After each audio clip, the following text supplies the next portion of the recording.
Hello and welcome to my channel, Letting Go Aloud. That's the name finally I gave to my channel, Letting Go Aloud. Um, so, and it turns out to be a good day today because good sense prevailed and the huge attacks that US had planned was dropped in the last minute, and there is a ceasefire in place. So we can all breathe easy for a while. Um, mm, the psychopaths the psychopath leaders have been showed their limits um, by some sensible minds, and the funniest thing is that funny, whether to call it funny, sad, or ironical, I don't know. um, uh, the thing is that India now looks like we were in the wrong side. We were with the perpetrators, or we were with the attackers, or we were with the people who uh, started this whole thing. The Israelis, our prime minister was there just 2 days before this thing began, giving him full support. And so we were there when it started. We were like with the people who started. And now, when there is a truce, when there's a ceasefire, the whole world is made to feel, or well, actually, they must have done something. Uh, Pakistan is now has come out as the peace brokers, and most of the leaders all over the world, they're thanking Pakistan for brokering this peace and coming out of this ceasefire. And there's a lot of there is a lot of irony behind this, because 1 year back we were sending MPs. Our government was sending MPs all over the world, trying to isolate Pakistan uh, and mm, brand them as a terrorism promoting country and all that. But see, the cycle turned, and now we look pretty sorry. We cut a very sorry figure because of our over enthusiastic leader and his horrible advices. Uh, Jaishankar, the foreign minister, who just who said we are not dalals, like we are not brokers. He uttered that stupid word, absolutely not expected from a foreign minister of the second largest democracy in the world, second oldest democracy in the world. No, the largest democracy in the world. Sorry. And this was not expected at all from him, and he must be feeling so squeamish, and he must be hiding under his sofa set as things are unfolding there. And this was coming. This was coming because we were always we had become a nation that just prioritized. The government of the day just prioritizes how to hang on to power. That's their priority. And the nation as such, uh, is, I think it's prioritizing state. I'm talking about the state. The state as such is prioritizing just short-term gains. They have lost the long-term perspective of stuff, and they have not been uh, They've not been thinking, uh, um, and they've been taking knee-jerk actions. And so here we are uh, on the world stage today. We are nowhere when the whole world is trying to settle this issue as much as possible, or continue the ceasefire for as long as possible, or end wars. Uh, all major countries are trying to put in their bit and uh, contribute whatever they can for it, towards it. But we are not on the table at all. We are invisible, or we are nobody. That's a shame. And this was coming because of the kind of statecraft this regime has been indulging in. So, okay, that's all about the mm, current affairs. I had to say this because it has been on my mind, everyone's mind actually. So I think we all have similar views about that. That a lot of innocents got saved because some psychopath decided against bombing them for a while.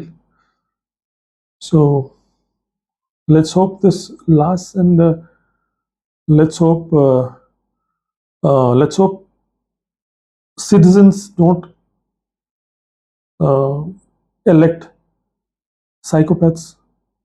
So because only the psychopaths would do things like this. A normal leader wouldn't be doing stuff like this. So all of us democratic countries should elect better leaders. Uh, Normal leaders would do. You know, we don't need these populist, um, uh, hero type leaders and strong leaders. They're not strong. They're not strong at all. They're weaklings. Strong people don't advertise their strength. Strong people are pretty silent, pretty calm, collected, and they would not divulge anything on the stage, or they won't just blurt out whatever comes out of their mouth. They won't boast about themselves. They would always uh, think of everything, think of their problems also. Like, they won't try to paint a rosy picture all the time. They would accept their weaknesses. Not that they would be very vocal about that. That's not the thing. The thing is, uh, they would they would know that these are our strengths, these are our weaknesses, and then within those limits, what is the best we can do for the country. Not to uh, not to um, make the country look good, or make himself look good, or make the government look good, but actually be good. This whole thing that we have been doing is about this is about branding. This is something I used to make my bread by this thing called branding. And branding is nothing but uh, fooling people, or enticing people. So that if you're going to elect people based on branding, then this is going to be the result. Because you didn't think through, you didn't look at it, uh, um, or make a decision based on rationality. It was just a It was just a emotion based uh, decision. Like when the normal public, who is used to all this branding all the time, and they don't have time or they don't have the education to think critically. If you ask them why they support Modi, they would say that he's got a look. He really has a presence. When he talks, he feels like it feels very strong. It's all about what they feel about him. Like he comes out as a strong leader, comes out as a and there is no talk about his achievements or his qualities or his track record. You know, so branding, which was my livelihood once upon a time. By the end of it, I had started having a real hatred towards that, because I came to realize that that thing it's very scientific. This whole thing is very scientific. This branding thing is a very very scientific thing, which was started way back 100 years back by the Americans, and uh, it's all done. It's all science based. It's all psychology based. It's all based on some human psychology, based on lots of studies about human behavioral study attitudes and all that. So it's it's it's uh, it's a trap. It's a trap, and and I started realizing where that trap was leading people to. It started off with products and buying stuff and all that, and then it went on to choosing your college, and then it went on to choosing your job, and went on to choosing your uh, mm, choosing the city you want to be in or whatever, or and then ultimately it went on to choosing your um, choosing your government. So I have um, I don't like that field at all now, because I think it's one of the most abused fields in the world. That field has done more damage to this world than anything else.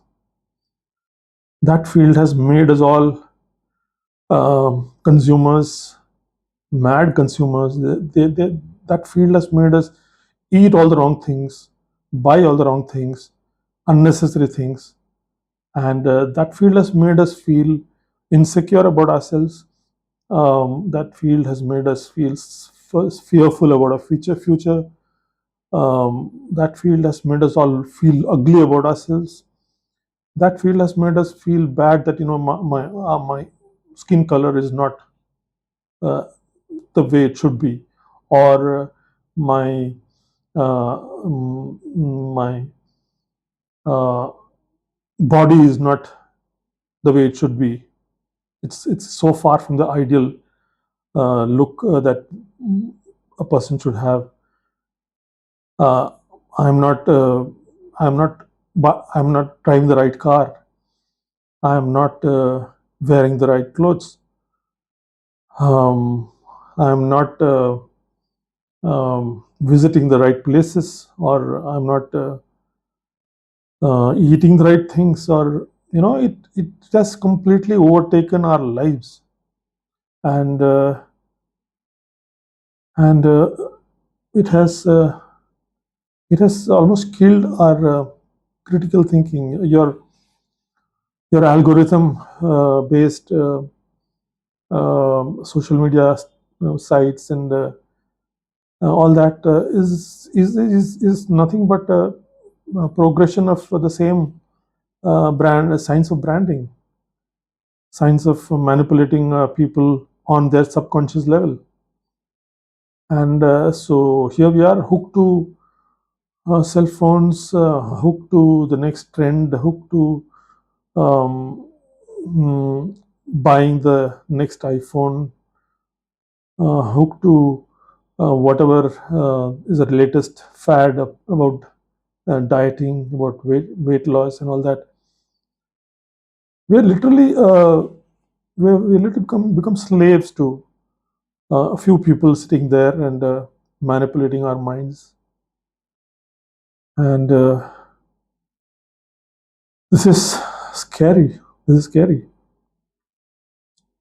So,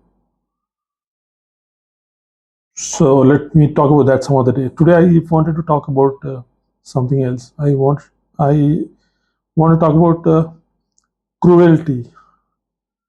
Uh, um, I find I find my society, my country, we people as a whole. Uh, we talk about Vasudeva Kudumbakam and all that, and we talk about the peaceful nature of our religion and our population and our culture, which has been tolerant and stuff like that. We say all those things, but um, actually, uh, if you look deep, if you look objectively, um, it's my perspective. I'm no expert, or I have not done any um, surveys or anything. I'm just talking from my life here, 60 years of living, and my experiences and my interactions, and what I've seen, what I've heard, what I've experienced, and all that. And this is no, this is not a what do you call it? Uh, uh, this is not a statement. This is not a statement I can prove to you or anything, but I can talk about it, and I'd like to, because it's something which affects everyone, and I feel that is something we should think about, we should research about, and we should talk about cruelty. Um, Cruelty starts right from the day we are born. Um, our grandparents and their parents, those people, when the child is born, yeah. First of all, if it's a boy or a girl, that's a great. They make a huge difference there itself. The girl child is not welcome. It's changing now, but that has been our uh, past for pretty some time, quite some time. The girl child is the not the preferred gender, and when the girl child is born, there's not much of celebration. When the boy is born, there is huge celebration. So the cruelty starts right there, and then of course you must have heard of uh, infanticides happening to the girl children in several parts of the country. It still exists, but not recorded much. But it's not a surprising thing if you hear something like that, because uh, they were existing. Uh, it was a reality, and it was happening quite openly till some 20-30 years back. There were several ways of not allowing the child to uh, have a life.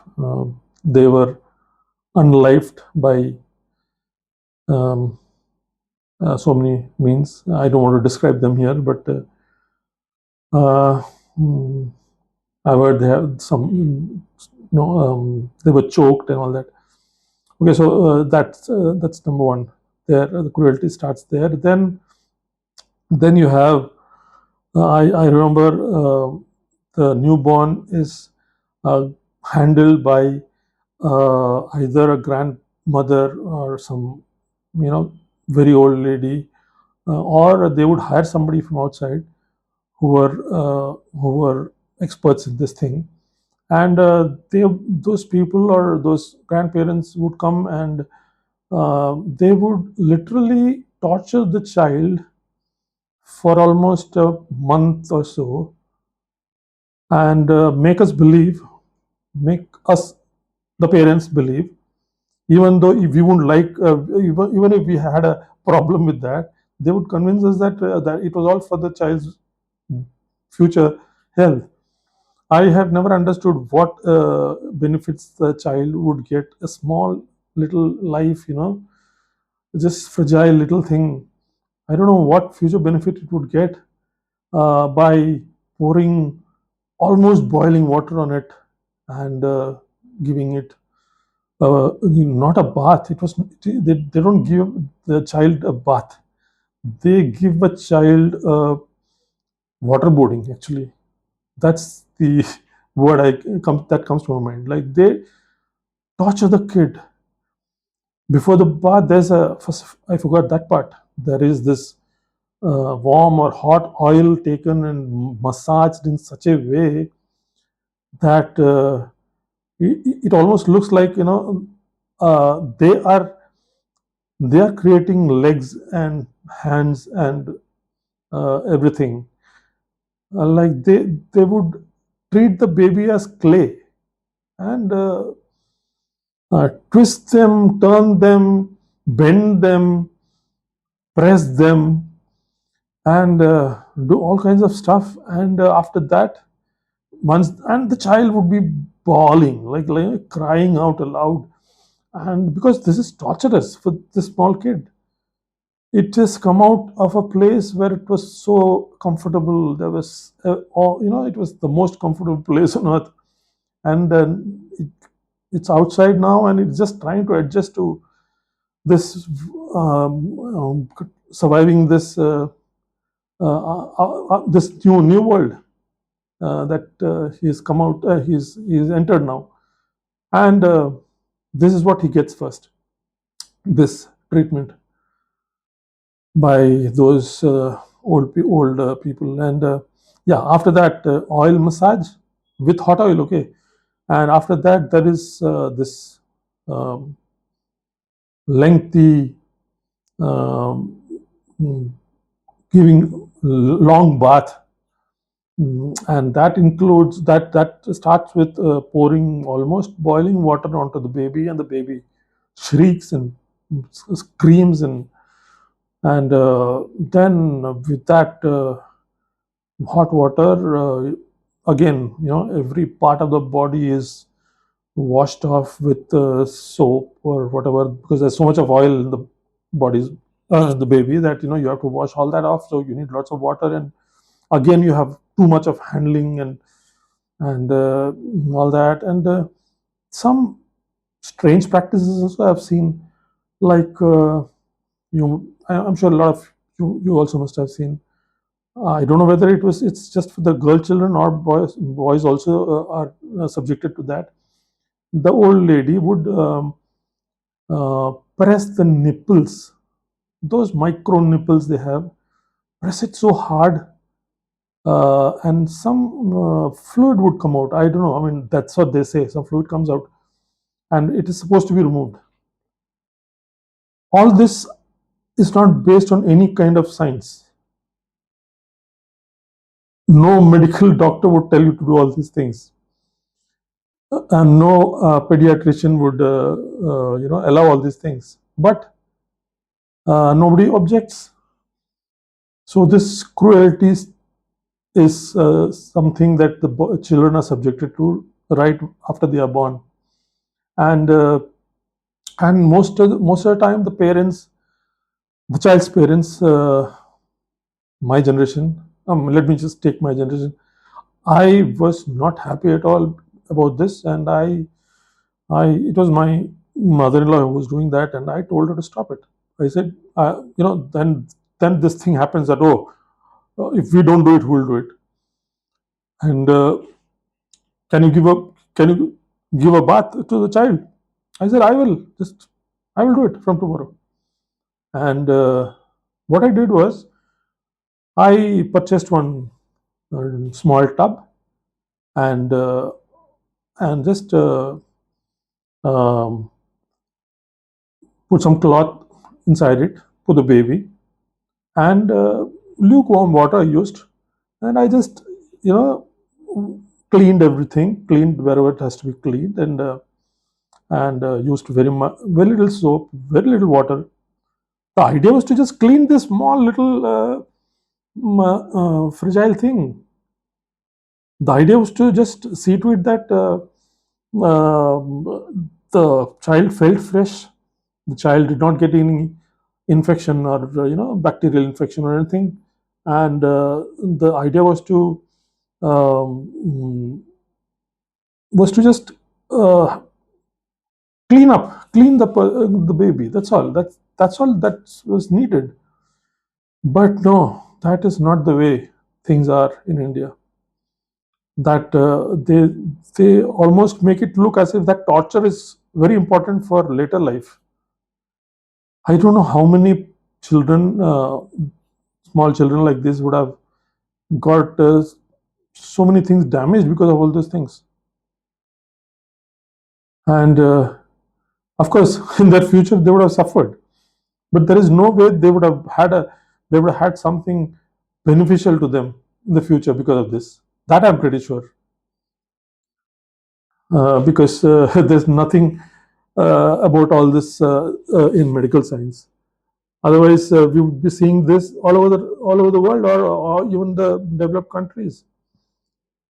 No, nobody does all these things. This is Indian cruelty, which starts right there when you're a small child. Um, Unnecessary cruelty.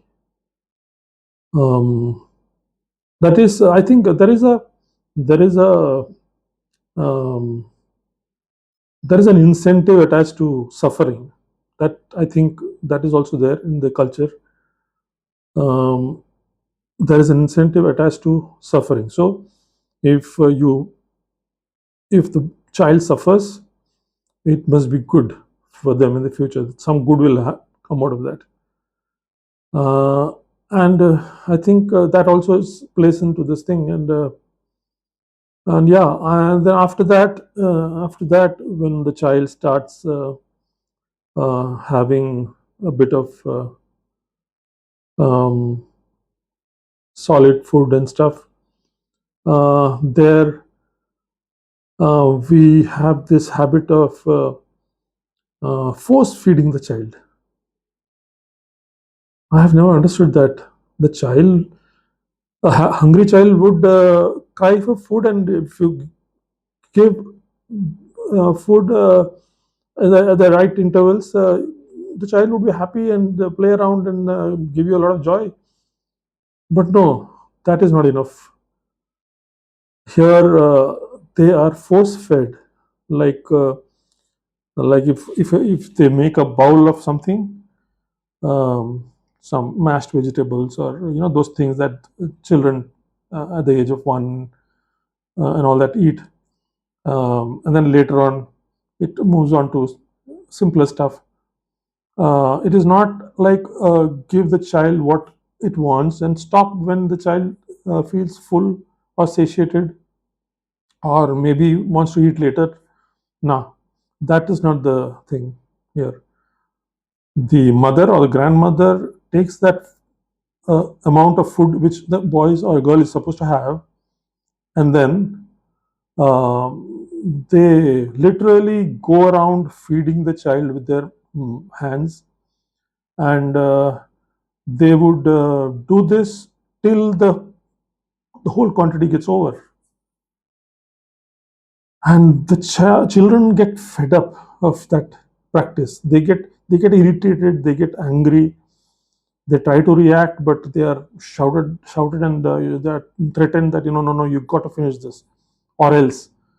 And the child also then starts feeling that, okay, let me just finish this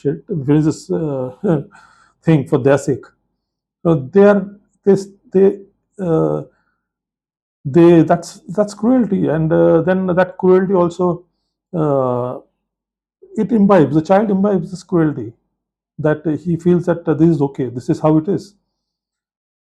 um, this is normal. This cruelty of force feeding is normal. That's what he thinks. And then he grows up a little more, and then he or she is told to join the religious rituals, whether they like it or not, or whether they understand anything or not. They are just expected to start doing all those things, and and that's cruelty. That's cruelty. Why should you make children do things that you are doing for something, uh, for yourself? How can you make them uh, even bow down, or fall at somebody's feet, or fall at uh, God's, what do you call it, deity's feet, or take up a pilgrimage, or even eat the prasadam that comes from temples, or from your own house? Those are things. Those are non-negotiable things. You're not supposed to say no. And I used to find that very cruel, because the prasad would be anything. Like, you never know what it could be. I mean, different temples or different people, different houses have different, and different festivals have different kinds of prasads. And a child does not have to like everything. They might like some, they might like not like some, they might not like anything. Like in my case, I didn't like I never liked to eat those prasads, and it was considered um, irreverential. It was considered unholy. So I used to be strictly told to just gulp it, whether I liked it or not, and that was cruelty. Again, then again, you're adding another layer of cruelty to their mind, that, okay, cruelty is okay, cruelty is fine, cruelty is the way it is. So normalizing cruelty. Then comes the um, schooling. There is this preschooling, your LKG, UKG. Yeah, there is this pre-primary also, like a play school where children are literally put there, so that they get used to this routine. They get regimented to that routine. You have to go somewhere and away from home, and then you have to be there. You have to perform those tasks that are told to do, that they tell you to do, and then you have to have your lunch there, maybe even take a nap, and then you have to wait till your parents come and take you. That, just to put them in that track, uh, parents use these pre-KG or nursery schools and all that. Then you have this LKG. The child is just four, I think, yeah, 3 or 4, and there that schooling thing starts right from that age. In our times, luckily, there was no LKG, UKG, and all that. You straight away, when you were 5 years old, you went and joined for the first standard. I think now it's 6 years old, because of this pre LKG, UKG, and all that. And 5 years, 6 years, and all was okay, quite okay for uh, getting away from house, and handling that separation in the initial days. Though didn't never like that. I've and my children also have suffered. I mean, all children suffer that, but that's okay. But why put a 3-year-old or 2.5-year-old child to go through this? Why can't they just enjoy freedom in their house, or just potter around, do their thing, sleep when they feel like, eat when they feel like? Why do we snatch their freedoms right at that age?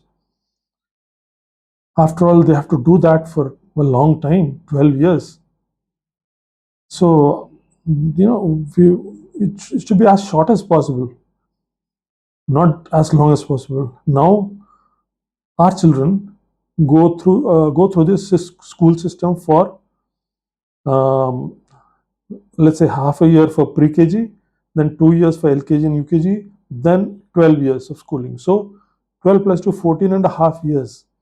14 and a half years they go through this very, again, very insensitive, cruel system of schooling that we have adopted from God knows where, from, I don't know. I don't think any developed country has this kind of schooling, this kind of regimentation, this kind of, um, you know, discipline and uniforms and um, uh, 8 or 9 hours of being in school. I don't think it is there anywhere else in the world. Um, that's again torture, and that's cruelty.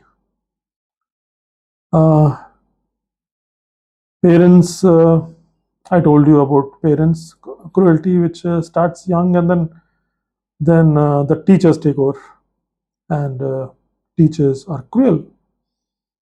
It's a fact. Teachers nowadays, because of social media and because of the law and stuff, and there's not much of mm, physical punishment or beating and all those things. That is less maybe, but they can do the same thing psychologically. They can threaten. They can uh, they can be very cruel, and they are. They are not sensitive towards children who are not good at something. Who might be good at one thing, but they might not be very good at something else. There might be children very good at the humanities part. They might be good at um, um, language skills, and they might be good at arts and stuff like that. But they might not be very good with mathematics or science. So there is no way a teacher is going to give some special attention to those kids, or be a little lenient towards those kids. No, they are all are treated as uh, equally um, capable of uh, getting 10% in everything. That's how they approach the whole thing, whole class. And so, if they are not performing, it is their problem, and they have to be punished, and they have to be given coaching class, and they have to put pressure, call the parents, and put pressure on them, and that's cruelty. That's cruelty. You are being cruel to another human being, which is just trying to find its way, has no idea about anything, um, about life and all that. He's just ideas are forming in his head. He is trying to build a personality for himself. He's trying to find out who he is, what his weaknesses are, what his strengths are. He's clueless. He's literally trying to find himself, and Um, Other than the extremely gifted or children with a very good memories, they perform well and they are congratulated, or they are given a lot of praise, and they are given special treatment, and they are celebrated. But the rest of them, they are they are almost told that they are useless. They are good for nothing. They don't have anything. They are lazy. They are indisciplined. They are um, they have a lot to improve, and the child goes. Most children go through the whole school system feeling like uh, a very um, uh, very mm, incapable or less capable, um, weak, and semi-intelligent person. Most children go through the whole schooling system with this in mind, that I am not good enough. I am not good. I am, and that's also um, that is rubbed on him by not just the teachers, but by the parents also. The parents also to say the same thing, that you're not working hard, you're not doing this, you're careless, you're not disciplined, you're not putting in efforts, you're distracted. See, if he can get 100%, why can't you get at least 90%? And this comparison and all comes in the picture, and then there is this threat that if you don't get good marks, that's it, you won't get a good college, you won't get a good course, and then that's it. You'll have to uh, like they used to tell us, you'll have to graze cattle, and that was a threat. You would be a good for nothing. You would become a coolie. That pressure would always be there, and the child goes through this whole schooling with that pressure, and then that pressure peaks when they are in the 11th and 12th, because your whole life then depends on what the marks you get in the 12th standard, and the entrance exams that you crack, that decides your destiny in this country, because uh, there is a huge competition out there. Seats are very less in good colleges, and so there are so many people, so many aspirants, and so they have to filter them. So there is a huge competition, and there are coaching classes giving you coaching how to crack those exams, and so the whole schooling is not about education, or making better informed, better aware, better um, or or or a, or a quality teenager by the time he ends his schooling. That is not the purpose at all. The purpose is just to make him get marks, and make him somehow crack one of the entrance exams, and then get a seat in the few good colleges around, like IITs, um, or these few AIMS, AIMs, and or some good colleges that have good history, and they are really good. Other than that, the rest of them go and get admission in one of these normal colleges, and normal colleges, private colleges, most of them are pretty bad, and and so what I'm trying to say is that after all this cruelty, that you have put inside the child, and they are pushed into this prestigious colleges.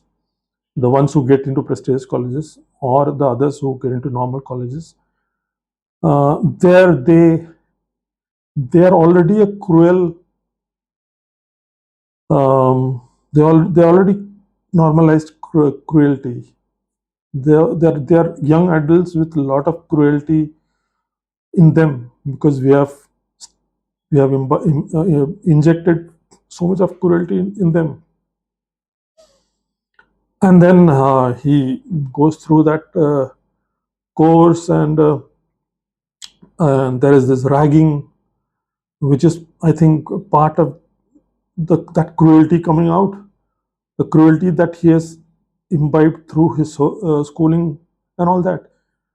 And then that the same cruelty comes out when he goes to the college, and then he gets this chance to bring out this evil in him, and he does, or she does. And uh, again, cruelty. And then there is this competition. After that, there is competition for jobs, and so you have to be really you have to prioritize yourself, and forget everything else, forget the world, forget family, everything, and um, be focused on just uh, your life and your career. And then you get a job, and then when you get a job, again, cruelty there, because uh, you you are you are trained in cruelty, and then you see a system which is already cruel, because the system has these divisions, has these discriminations and all those things already. And so you have to fit into that system. And then there is this cutthroat competition there to rise up the ladder. So you indulge in all those things. It comes easy because you're already a trained cruel person already. And then when once you settle, and once you are economically okay, then the next cruelty you practice is not to react to, or not to, or I would say unsee the unsee the sad stuff in the country, or anywhere, unsee um, what do you call it, injustice, unsee cruelty, unsee poverty. That's that's that's because you can do all those things because you're already cruel inside. So as you um, as you settle in with you start accumulating wealth, and you have a family, and you have assets, and then, and while doing that, uh, cruelty comes in handy, because if you're cruel, you be you won't have any qualms about taking bribes, uh, or exploiting the poor, or all those things that destroy somebody else, or destroy the country, or destroy society. You won't feel anything for all those things, because you are already cruel. And you will not watch this your apartment watchman getting just 7,000 rupees, and you won't bother about you won't even think about how he must be making a living out of 7,000 rupees. He gets 7,000 rupees, and in a place where there would be, say, 100 apartments, and those 100 apartments would cost upwards of 200 crores, and their net income of those 200 families would be in, again, in multiples of crores. But they the association which they form, HRA, they would select people for the 7,000, 8,000 rupees, and they feel nothing.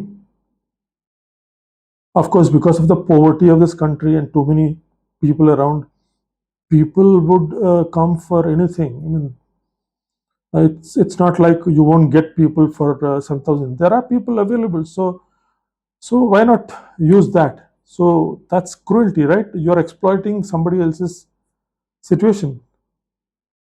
That is a very normal thing for even for an Indian who is pretty well off, settled. He's got his home, his family is fine, everything is good. He has lots of extra money. He can afford to give a little extra to all service providers. But no, he won't.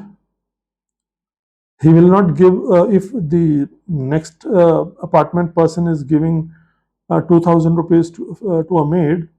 This guy also would pay only that much.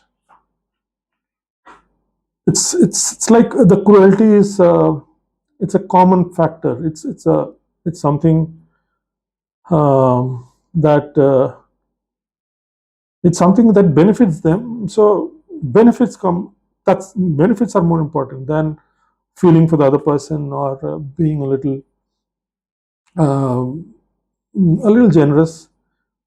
Um, Imagine 50 or 100 families, uh, and the salary the watchman or security person might be getting is 7 or 8,000 rupees, or say 10,000 rupees.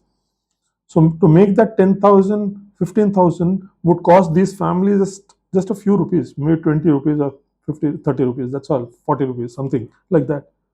But they won't do that, because why increase uh, their livelihood or lifestyle? The poor are important for the rich. Otherwise, how do you have the choice of hiring and firing? So that cruel system helps them, and they use that cruel system. That cruelty is used everywhere, whether you are a employer of a small firm, or you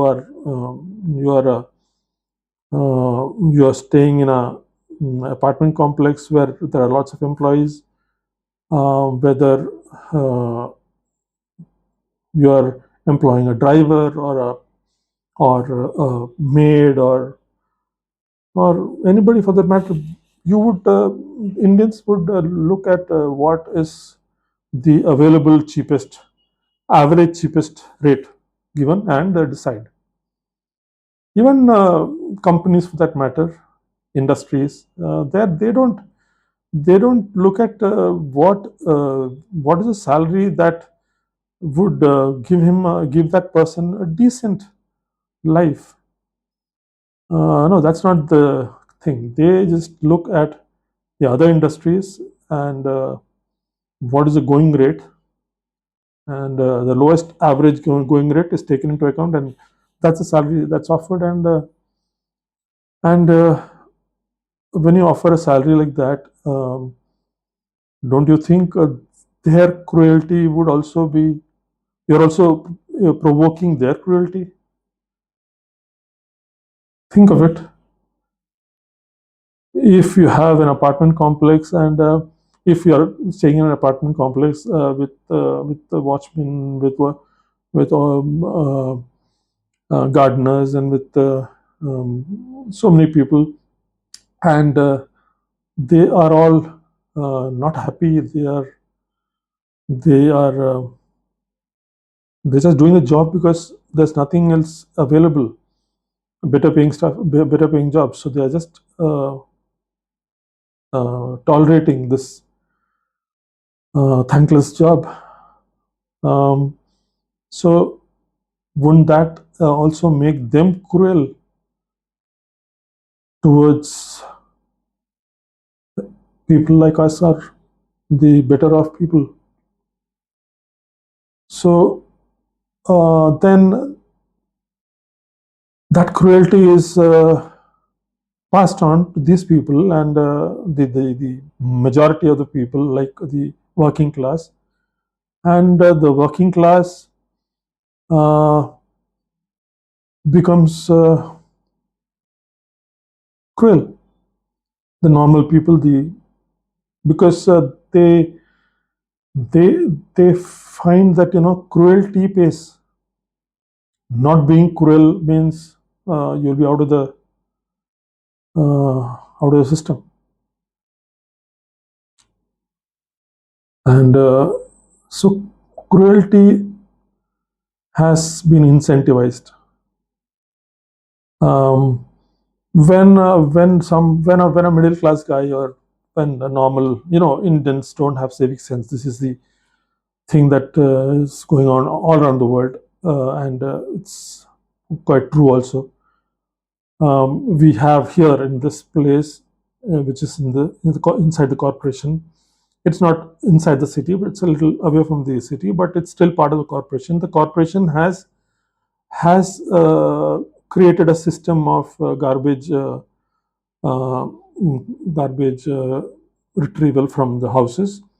Like you pay a monthly fee to them, and they come, and you segregate the garbage, solids and all that, and organic stuff, and you give them, and they take it and go. It's not, they don't come every day.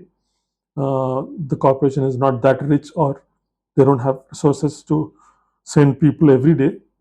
So once in 2 days they come, and you have to just hand them over whatever it, you have collected, and it's a nice system. Whatever it is, it's not a great system, but there is some system in place. But you can see people all around my house, wherever there is a empty plot, women coming in scooters and throwing garbage, men coming, going to office, and meanwhile throwing the garbage on the roadside and going. And that is because, again, and who suffers? These same people, the corporation cleaning staff, the conservancy workers. Those people are tasked to even keep the surroundings clean. So they have to do that extra work. They have to go and clean up those places where these people have carelessly thrown garbage. So that's cruelty again, right?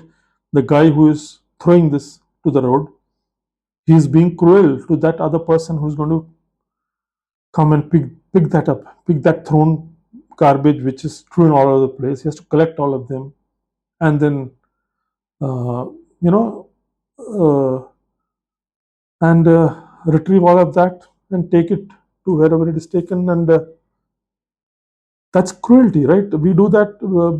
People are able to do that because they're cruel. Um, and what about our politics? The cruel wins. The more the person is cruel, the more the person has a chance of winning.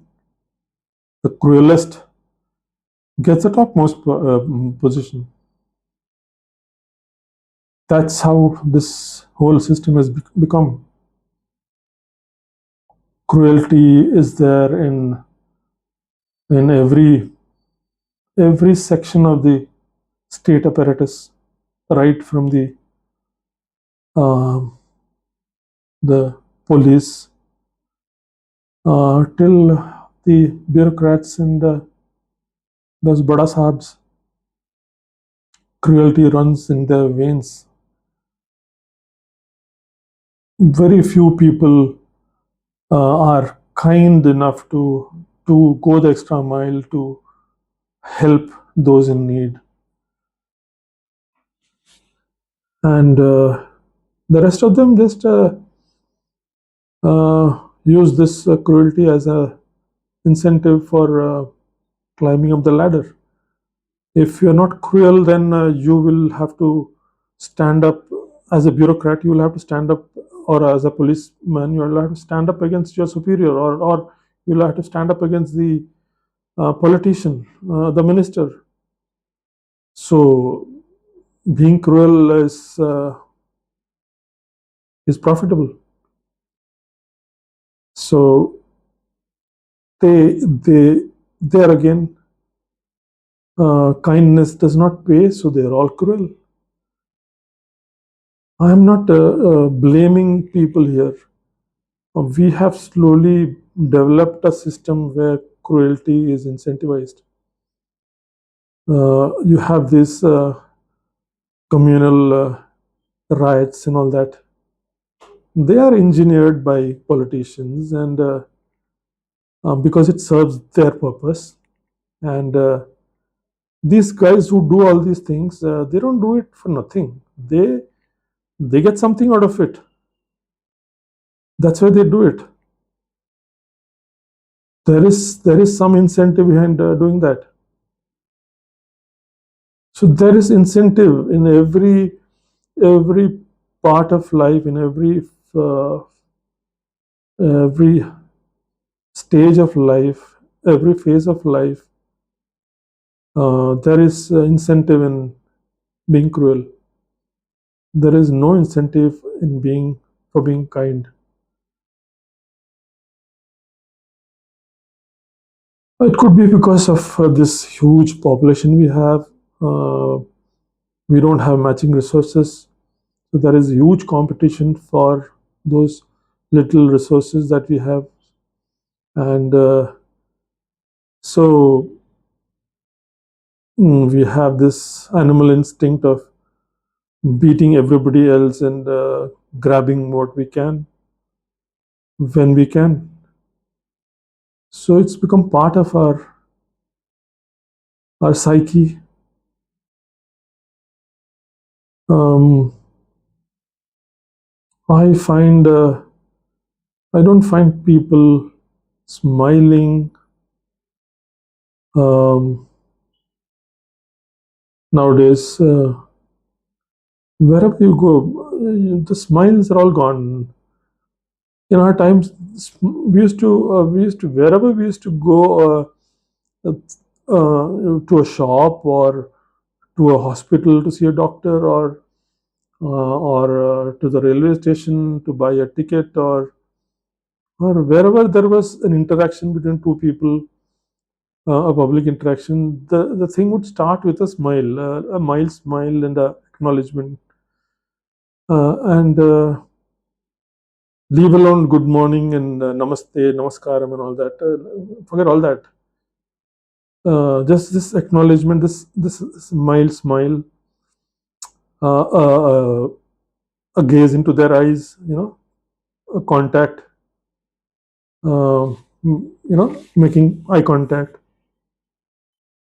Those things are gone because I think they also come in the way of productivity and being getting the best profits, or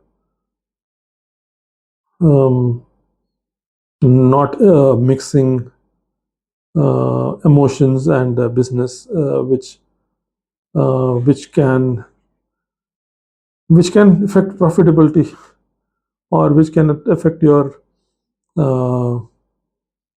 um, your mm, uh, effectiveness, or your what do you call it, your capacity, or um, the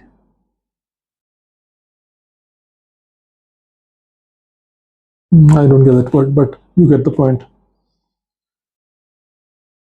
So this is something which uh, haunts me all the time, and I see I see no hope, because the problems are getting bigger the disparity is getting wider, and the competition is becoming more and more um, tougher.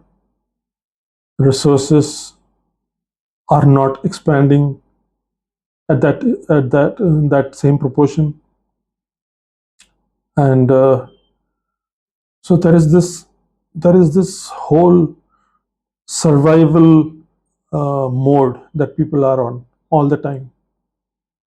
So when people are on survival mode, they don't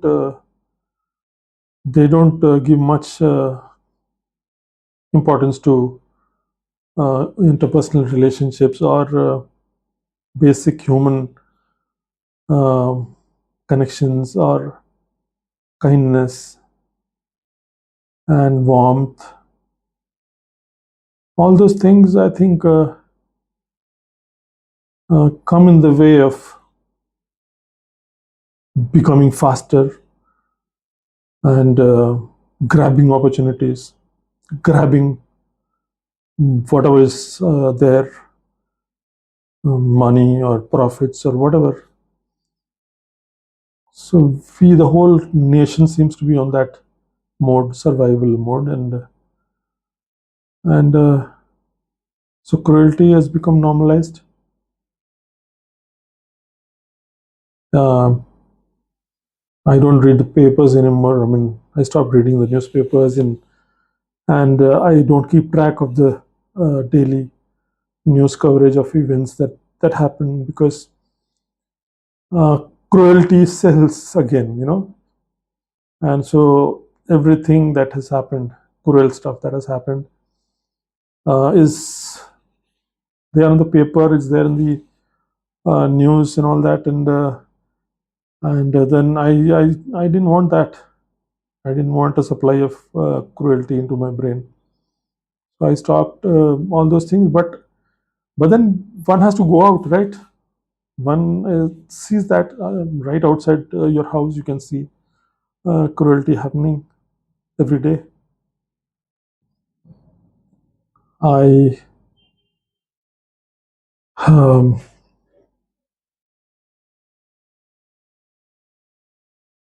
and then there is cruelty in relationships, marriages,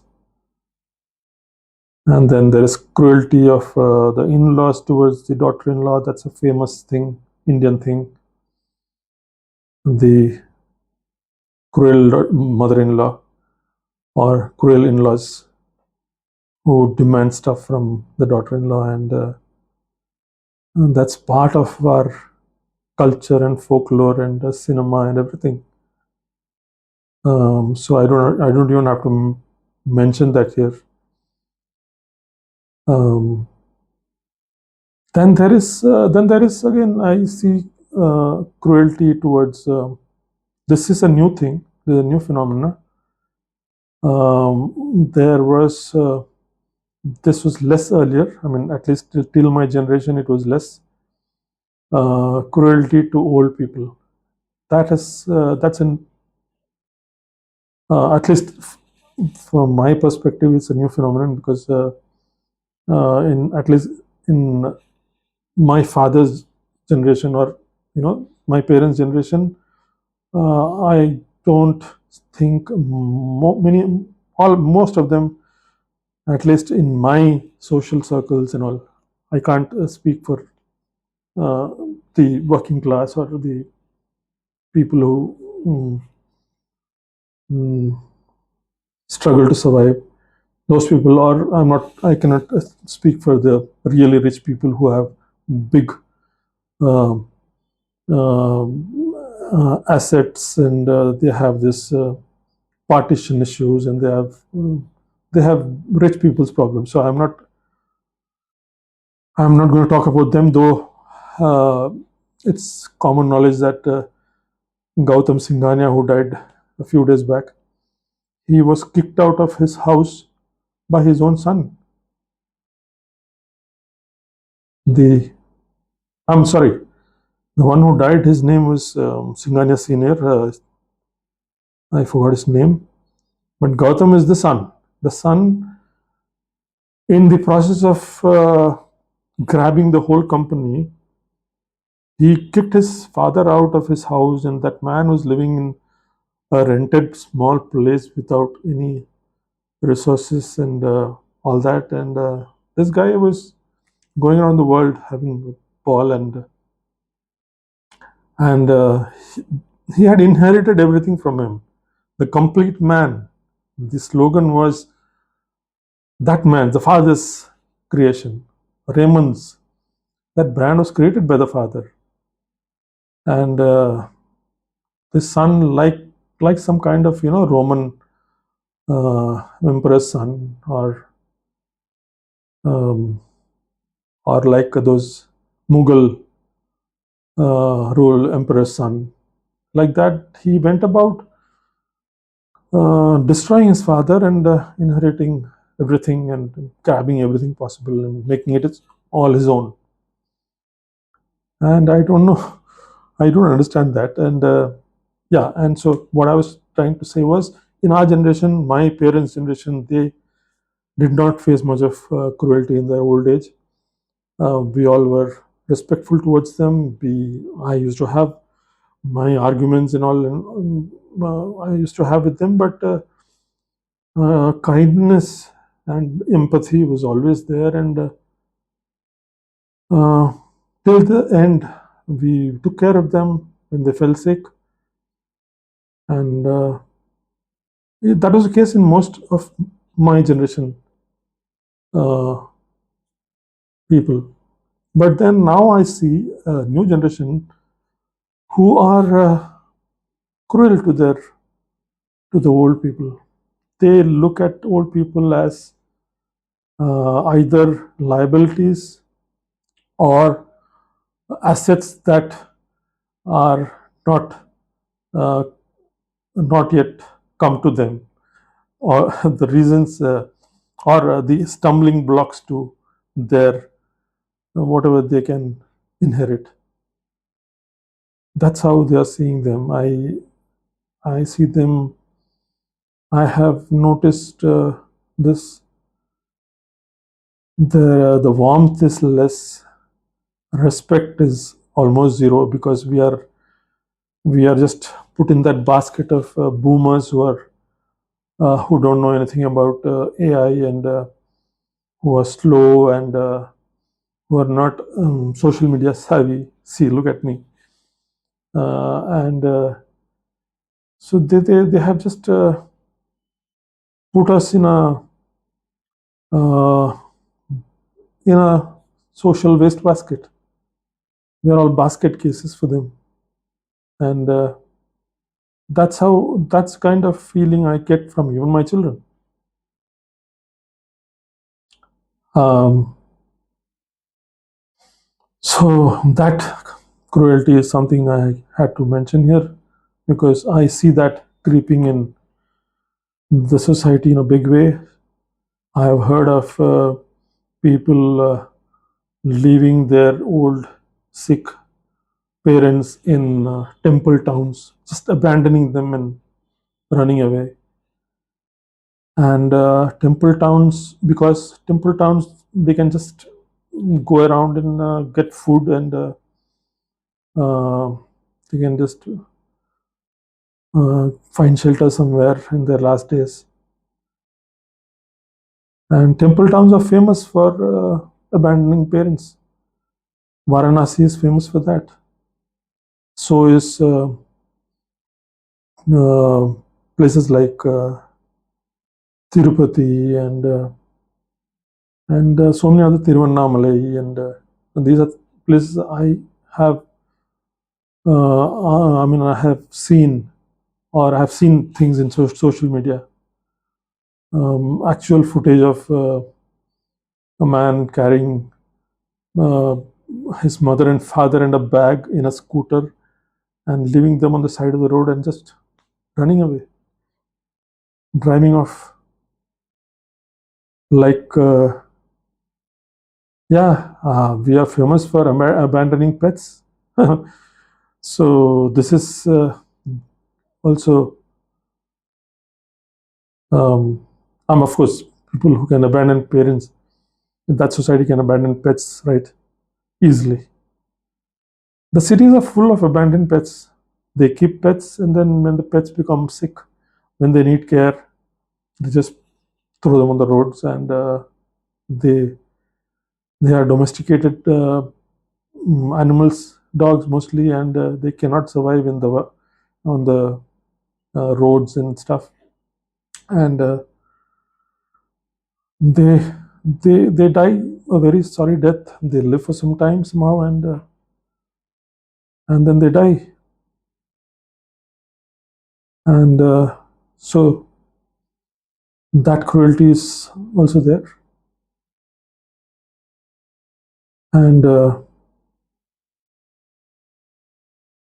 maybe there's a lot of cruelty in our in the culture we inherit, in the in our religions.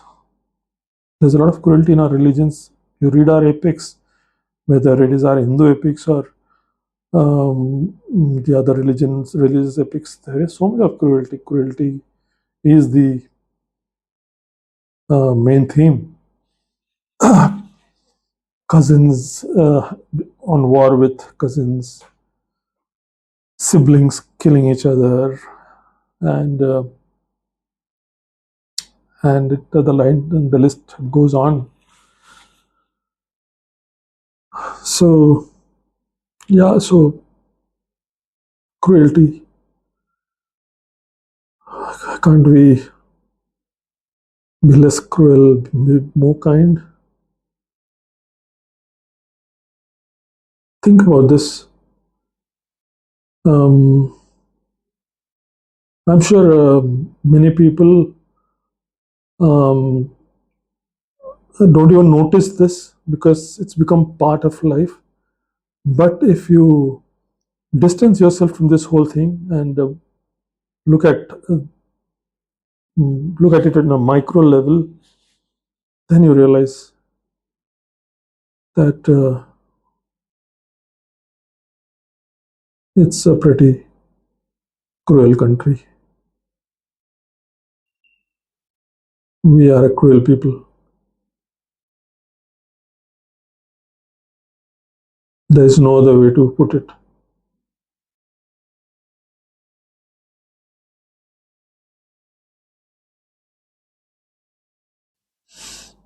Okay, bye for today, and uh, try not to be cruel to me because of these things I have said. Because that's how the social media is. If you are critical about your own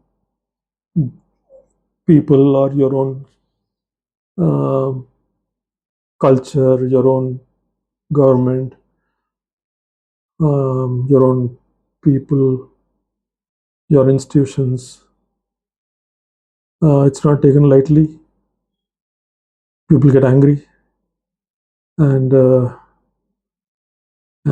people with lots of followers are hounded and trolled and what do they call it? Cancelled. So I don't have that risk because I have only 5 subscribers. So uh, so I'm safe that way. Okay, bye.